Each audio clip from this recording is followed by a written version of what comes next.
VBN, The Rich Video Blog Network, home to weekly NFL predictions, great personality profiles, great professional wrestling video blogs, great sports video blogs, great MBTA video blogs, great top 10 list of everything and anything video blogs, plus a whole lot more. Collection of my work goes back to June of 2014 on various social media websites.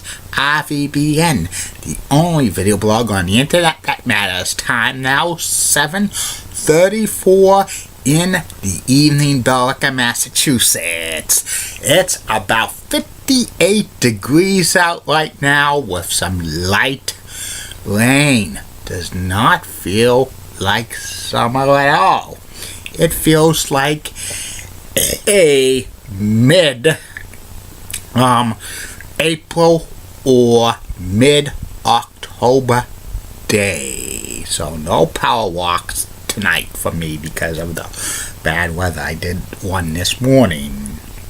Some news to report on the RVBN News. Why do. Chuck Greenberg, who used to own the Texas Rangers, is on the verge of buying the Carolina Hurricanes for $500 million, but under one condition: the Hurricanes must stay in Raleigh, North Carolina. I don't know if that's going to be a good investment or not, but the Hurricanes are improving, the team's improving, but the attendance at their PNC Arena has only been 14,000, low in the NHL. Moving back to Hartford. And speaking about relocations, the relocation of the Chargers and the Rams to Los Angeles cost both teams combined $645 million. Wow. And there's already storm clouds brewing for the NHL and NHL Players Association, and it seems our lockout is inevitable. What else is new? This will be the fourth time the NHL would be locked out under Gary Bettman's administration when the CBA expires in 2021, but they could opt out in 2020. And that's about it on news from the RVBN Newswire. Be back in a flash with my third and final video blog subject of the night, which is the WWE House Show card from the world's most famous arena, Madison Square Garden, on October 19th, 1990. But first, hear this. Tomorrow on RVBN, 3 more video blogs for your entertainment. First video blog will be about former professional wrestling announcer, ring announcer Gary Michael Capetta and the personality profile. Second video blog subject of the day will be about the history of the Florida/Miami Marlins. And the third and final video blog of the night will be about the WWE House Show card from November 24th, 1990. And we're going into 1991 next in a couple weeks. And I'm working on great video blogs soon for the state of New Hampshire, the Rock Group Kana, and WKMG News 6 Orlando, Florida. I am back. My third and final video blog subject tonight is my personality is the WWE House Show card review for Madison Square Garden, October 19th, 1990. This match was headlined by the Hart Foundation, facing off against Rhythm and Blues for the WWE Tag Team Championship, plus other exciting matches. It was live on the MSG Network, called by Gorilla Monsoon, Bobby the Brain Heenan, and his lordship Alfred Hayes. The first match was the Brooklyn Brawler facing off against Shane Douglas. Shane Douglas wasn't the franchise back then. He was a clean-cut baby face who smiled to the crowd, and this was about a 10-minute match. Shane Douglas won by giving the Brooklyn Brawler a sunset flip. The next match was Coco Beware, do the bird, facing off against the Warlord. And this was a highly competitive matchup. The ending had a Warlord throw Coco Beware into the ropes into top rope with his throat, and then Warlord pins Coco Beware for the 1, 2, 3. The next match was for the WWE Intercontinental Championship. It was Mr. Perfect with Bobby the Brain Heenan facing off against the WWE Intercontinental Champion at the time, the Texas Tornado, Kerry Von Erich. And this was like a back and forth match. Ending had both wrestlers outside the arena and the referee counted them out, and the match ends in a double count out.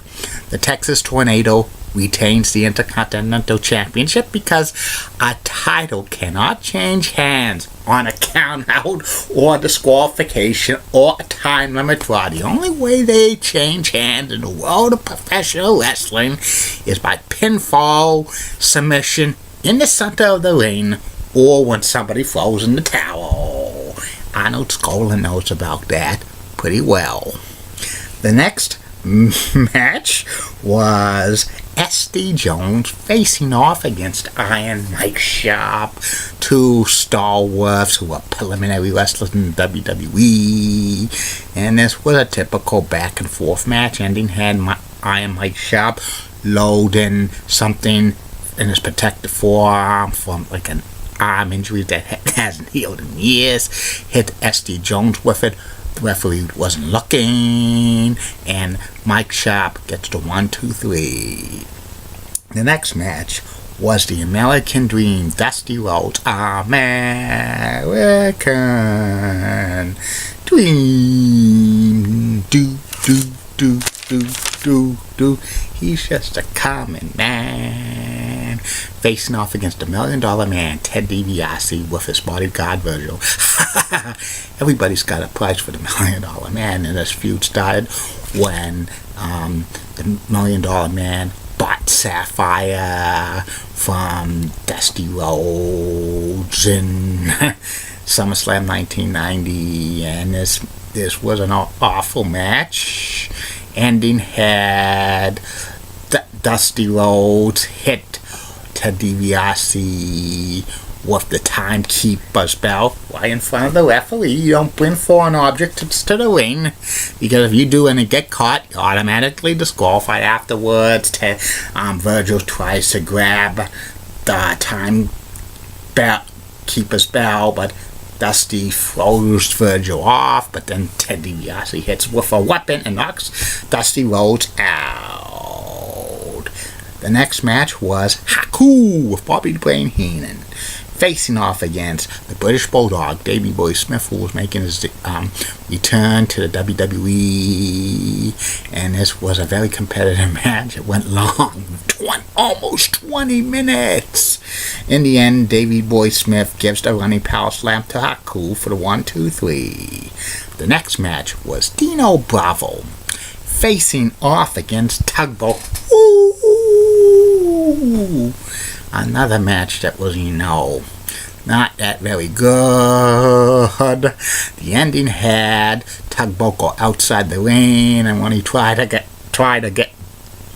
back in the ring, Dino Bravo would block him. Referee didn't really like that. He just called for the bell, disqualifying Dino Bravo for, refusing to let Tugboat back in the ring. I don't know why the referee, could have counted Tugboat out, but that was not that great. And then the main event for the evening was for the WWE Tag Team Championships. It was Rhythm and Blues, the Honky Tonk Man and Greg the Hammer Valentine facing off against the Hart Foundation. And this match was, a decent tag team match. Ending had some shenanigans with Jim the Anvil Neidhart being distracting the referee, and then when the Honky Tonk Man tries to use the guitar on Bret the Hitman Hart, Bret the Hitman Hart ducks, and the Honky Tonk Man hits Greg the Hammer Valentine. The Hitman pins the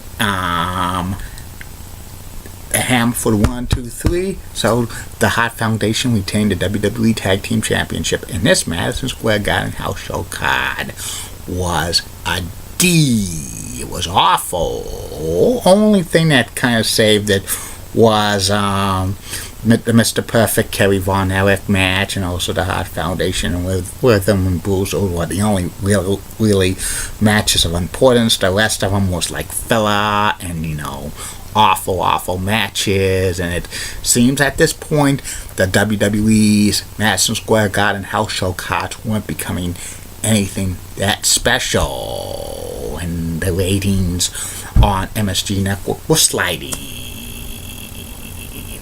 I'll be back tomorrow. Facebook, YouTube, Twitter, and Google Plus with 3 more video blogs for your entertainment. Keep calm, everybody. I'm Julie Van Guy. Got mentioned again on Julie Button's Facebook chats, and she thanked me because Julie was wearing a nice dress. I always compliment Julie's wardrobes because they're awesome. And Molly Roseblood, WCCO accent has nice legs. Elizabeth Hart, so stunning. She's best. Amy Sweezy's awesome. Amy. Linda Church with WPIX Channel 11 New York. Such a rocking cougar's got the best legs in New York City by none. She's cool in pantyhose. Bobby Gibbs of ABC 11 has sweet southern accent. Best legs in Raleigh, North Carolina.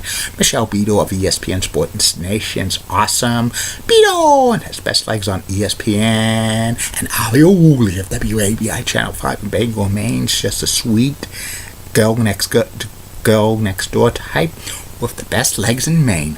Bye, everybody. See you tomorrow.